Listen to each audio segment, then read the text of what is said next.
जय माता दी। वैशाख मास के पावन पर्व पर माता महागौरी की कहानी।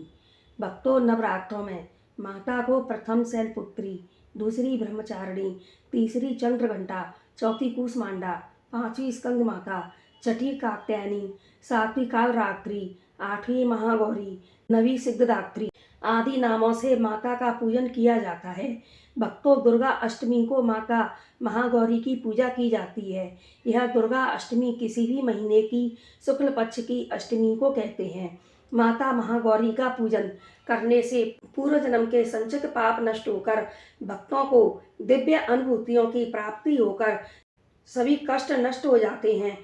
माता महागौरी की कथा सुनने से मन पवित्र होता है, दाम्पत्य जीवन में खुशी आती है तथा सुख सौभाग्य की प्राप्ति होती है तथा पुत्र पौत्र आदि की वृद्धि होती है।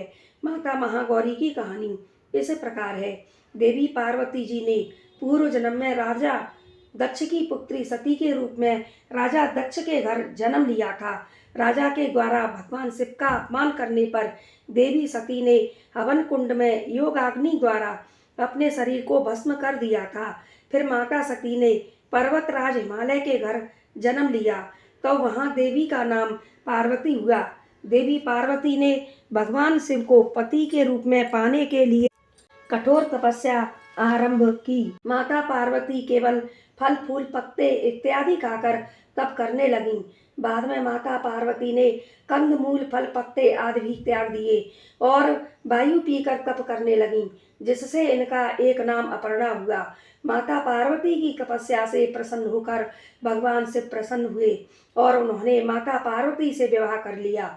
शुंभ और निशुंभ दैत्यों ने स्वर्ग पर आक्रमण कर देवताओं को स्वर्ग से निकाल दिया। तब सभी देवता भगवान शिव के पास आए। तब भगवान शिव सोचने लगे कि देवताओं के इस दारुण दुख को माता पार्वती ही हर सकती हैं और इसके लिए पार्वती को अपनी दिव्य शक्तियों सहित अपने असली रूप में आना होगा। देवता तो प्रार्थना कर पर्वतों की कंदराओं आदि में चले गए। तब भगवान शिव माता पार्वती को काली कहकर चिढ़ाने लगे, क्योंकि तपस्या के दौरान माता पार्वती का रंग काला पड़ गया था। भगवान शिव से काली शब्द माता पार्वती को बहुत बुरा लगा और उन्होंने कहा कि हे प्रभु, अब मैं आपको गोरी होकर दिखाऊंगी। माता पार्वती भगवान शिव की तपस्या करने लगी। तब भगवान शिव प्रसन्न हुए और पार्वती से गंगा स्नान करने को कहा। जब माता पार्वती गंगा स्नान कर रही थीं, तब देवता शुंभ निशुंभ का वध करने के लिए माता पार्वती जी की स्तुति करने लगे। माता पार्वती ने कहा कि आप किसकी स्तुति कर रहे हैं?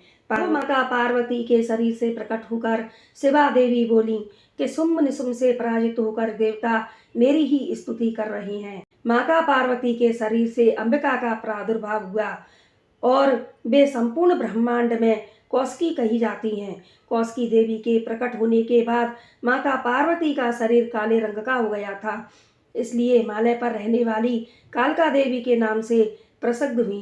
काली के बाद माता गौरवर्ण की गौरी हुई, इसलिए माता काली की पूजा के बाद गौरवर्ण वाली माता गौरी की पूजा की जाती है। काली रूप में माता राक्षसों का संहार करती हैं तथा गौरी रूप में माता भक्तों को सुख सौभाग्य पुत्र परिवार इत्यादि देकर मनोवांछित वरदान देकर भक्तों पर अपनी कृपा दृष्टि बनाए रखती हैं। यह माता महागौरी की कथा नवरात्रों में तथा मासिक अष्टमी को जरूर सुननी चाहिए। सभी को हमारी यह कथा कहानी पसंद आई हो तो हमारे चैनल को लाइक शेयर और सब्सक्राइब करें। जय माता दी।